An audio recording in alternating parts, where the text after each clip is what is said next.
My role with Heartsight is to find ways of supporting other people who are going through maybe the worst days of their life, through the worst experiences that they've ever gone through loss of a loved one.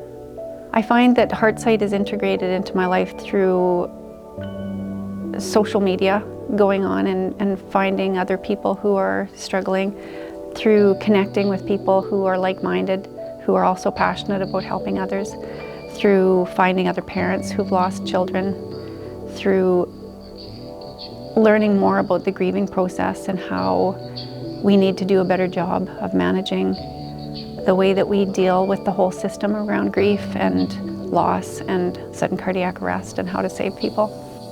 So the reason I became involved with Heartsight was because I lost my 16-year-old son Brock to sudden cardiac arrest when he was playing volleyball. So he collapsed and died. There was a multitude of things that happened that could have prevented his death, but never did happen.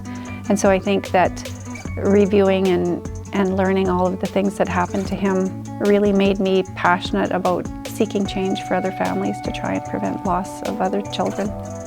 I find that our society is very hesitant to talk about death, dying, all of the really difficult topics around loss and grief. And I think that we can do very much, okay, how can I phrase this delicately without, I think that we could do so much better about challenging the status quo of the management of our dead, about how we can make sure that families are better looked after, how we need to better support what families would like rather than us feeling creepy and that we're hurting feelings or going against the norms or doing things that are going to be considered odd or shameful. And I think that it's really, really important that we start looking at some of the things that we can do to break down the barriers to really provide solutions and resources to families that are really going through a tough time and really feel stuck and caught in this web of making sure that we conform to society's expectations rather than dealing with our grief in a proactive and productive way. I think that we're so conditioned in our society to conform, and I think that it's really important that we ask why are we doing all these things to conform when we're faced with these terrible grieving situations? Why are we shamed into doing things that perhaps wouldn't be the natural way of doing things? There was so many things after Brock died that I wanted to do that I didn't feel that I should do because it just wasn't done.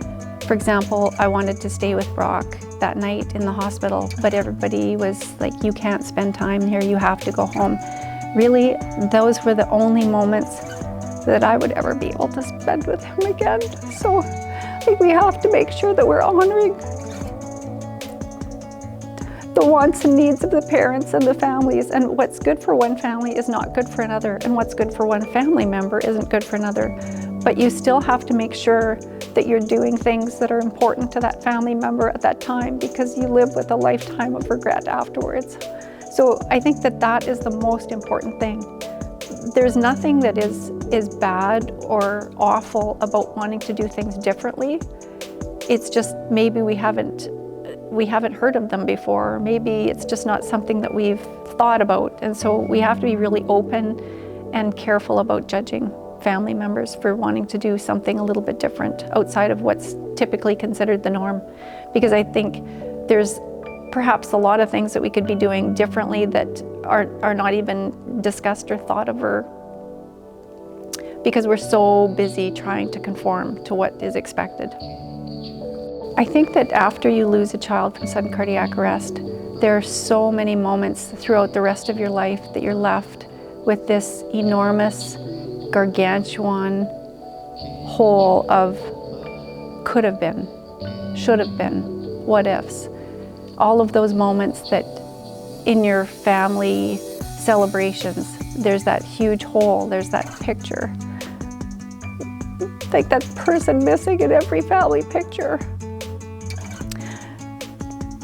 And there's just so many moments as life goes by that I think society just expects that you're moving on. Oh, it's been 3 years, you're over it by now, right? And I think that is one of the biggest myths and misconceptions about grief is that a lifetime is not long enough to stop missing somebody. You miss them every day for your entire life. And that is one of the biggest difficulties of a grieving parent is you're so busy trying to comfort and make things easy for the rest of society.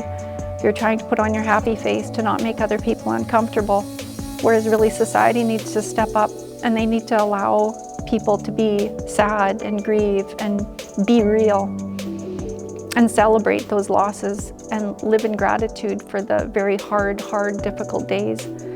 We need to do a better job about grieving and celebrating that. One of the things about Heartsight that has been the most impactful for me has been the connection with the delightful and kind and thoughtful, gentle humans that are behind the logo. It's literally the personalities, the souls, the friends. Those are the people that make every day worth getting up for.